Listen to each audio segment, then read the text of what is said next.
1 table spoon వరకు ఇలాచీ పౌడర్ని అయితే వేసేసాను. వేసుకున్న తర్వాత బాగా కలుపుతూ ఉండాలి. చూస్తున్నారు కదా, ఇలాగా దగ్గరగా వచ్చే వరకు కూడా ఇలా కలుపుతూ ఉండాలి. అడుగు మాడకుండా కొంచెం తిక్కుగా ఉండే దలసరిగా ఉండే గిన్నెని పెట్టుకున్నామంటే మాడకుండా ఉంటుంది. దీంట్లో కొంచెం నెయ్యి కూడా వేసుకోవచ్చు.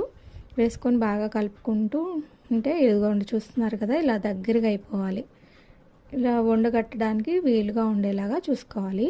కొంచెం చల్లారి పెట్టుకొని ఇలా చేతికి నూనె రాసుకొని చక్కగా ఉండలైతే చుట్టుకోవాలి. మనకి ఏ సైజు కావాలంటే ఆ సైజులో మనం ఇలా బూరెల తోపుని ఇలా పూర్ణాలు చేసుకొని పక్కన పెట్టుకోవాలి. అన్నీ కూడా ఇలా పూర్ణాలన్నీ కూడా ఒక ప్లేట్లోకి అయితే తీసేసుకుంటున్నాను. అన్నీ చేసుకొని పెట్టుకున్నామంటే వేయించుకోవడానికి రెడీగా ఉంటాయి. ఇలా పూర్ణాలు